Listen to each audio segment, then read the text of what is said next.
Hello and welcome to my office here at the Smallest Cog, where I am hard at work. It's investigative work because one of the many questions I've been asked a lot of times, and we are regularly asked this: have you got any outtakes from the Grand Tour? Well, we kind of haven't, because by definition, because we've made a career out of thriving on and embracing failure, total failure often, when things go wrong, that's guaranteed to go in. So the one bit you'll never have from any of our shows is a huge bucket of, oh, there's a bit where it went wrong, because you can guarantee that goes in. But it's worth having a look. I've got examples of those here, so we can go through them and I can show you. In normal shows, this would have been cut, but in our show, it's the best bit. So first up, this is Mongolia, and that's the car that we'd assembled ourselves. Is that James driving it?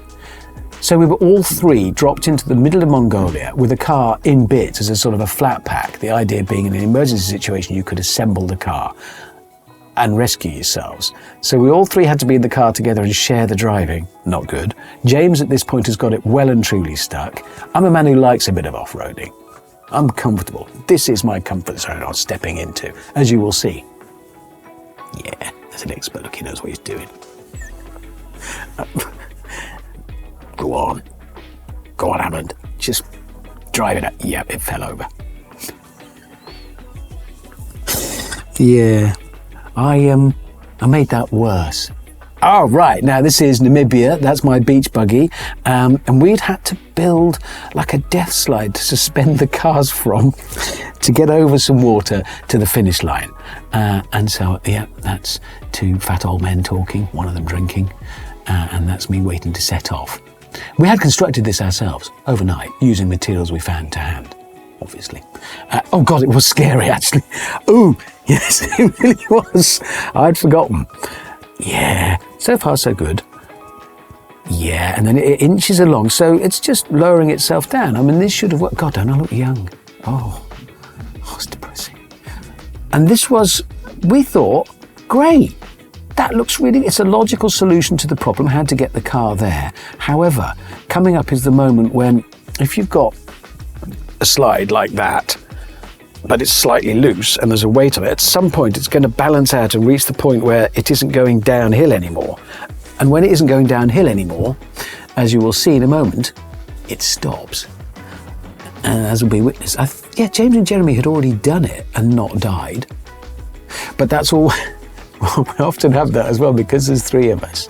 If something has to be done, somebody's got to do it first. That's always unpleasant. Then somebody's got to do it again. By the time the third one does it, generally speaking, everybody's lost interest. But you're thinking all the time, what if they've weakened it? And here we go.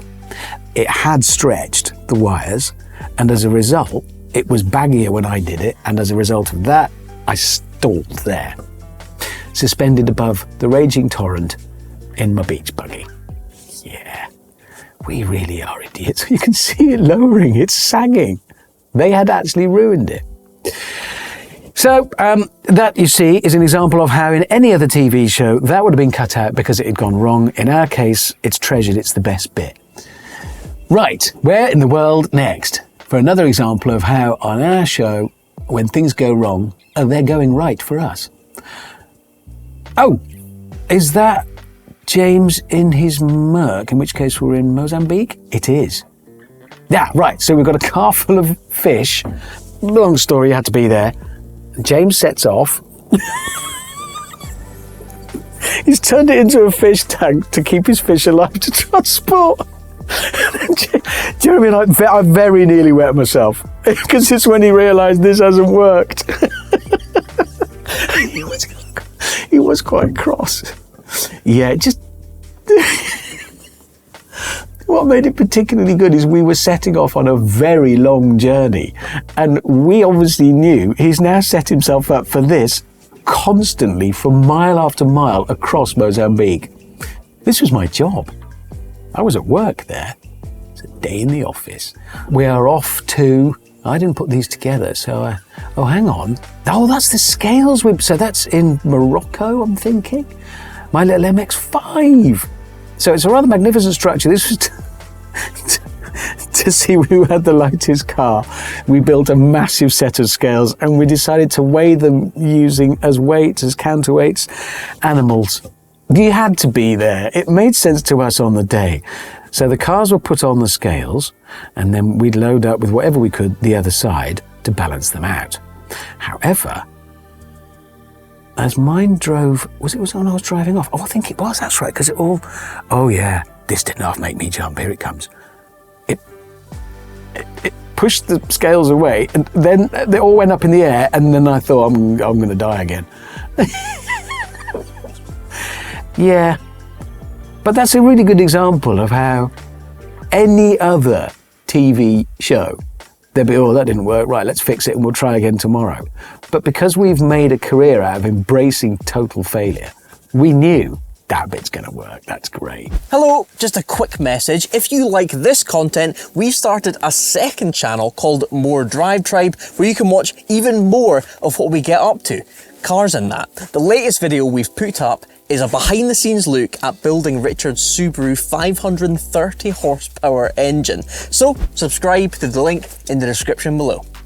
Oh, this had to go in. This was an example. I remember any other show, what unfolds now would be a stunt and it would have been set up and taken days to do because you'd have to have underwater divers, safety boat, riggers, stunt coordinator, stuntmen, everything.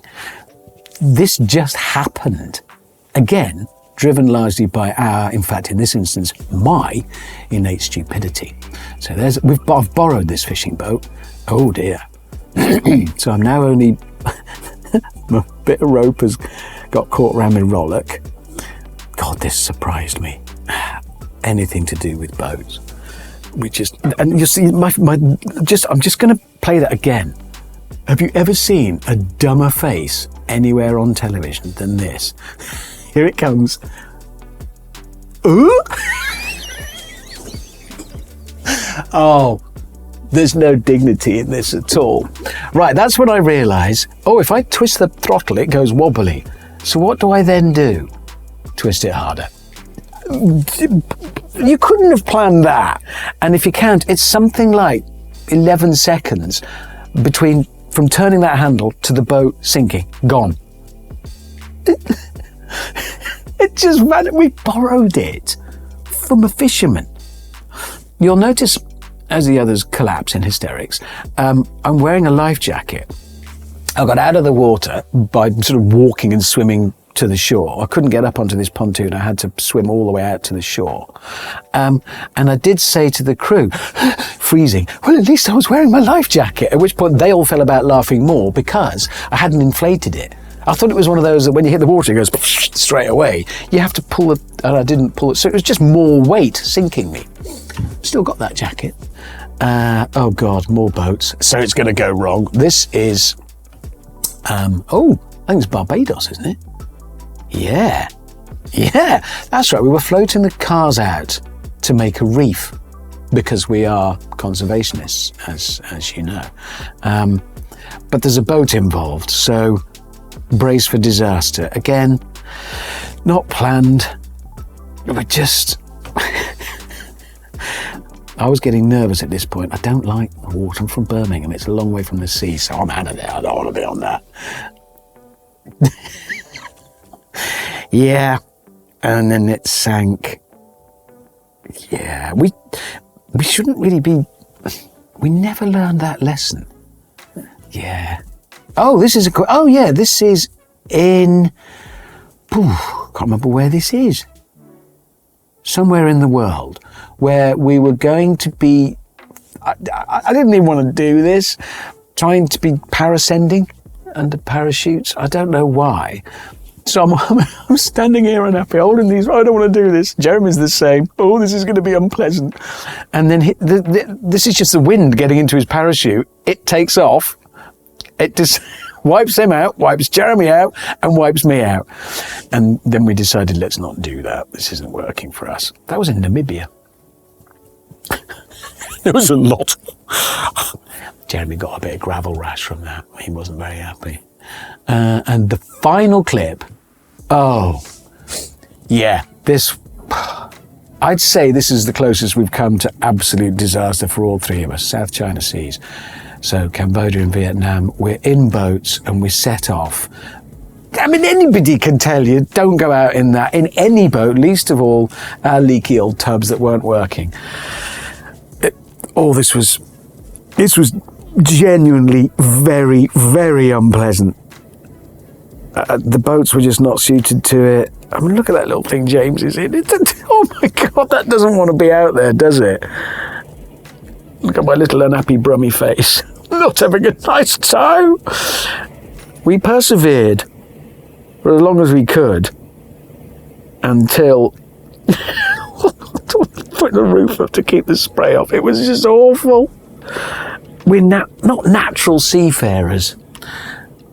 And then eventually, oh God, that little tub James is in is made for pottering up and down canals and rivers, not next to a massive cargo ship in a very stormy South China Sea. It was, to be clear, I'm from Birmingham, which is about as far as you can get from the sea in the UK, which is why we're not a city of seafarers. Well, I'm not. The crew, yep, they were, there's no other word for it, sinking. So eventually we turned around and we ran away. Another fine example of a TV show in which there are no outtakes, because the outtakes were the show.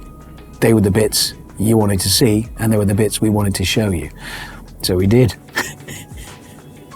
That was a quick trawl through some of the disasters that have befallen us on our travels. Let me know your favourite of those, or maybe you've got another one in your mind, because I don't have an encyclopedic knowledge of this show, neither did the guys at DRIVETRIBE. Maybe you saw something. If you've got a favourite disaster clip, let me know.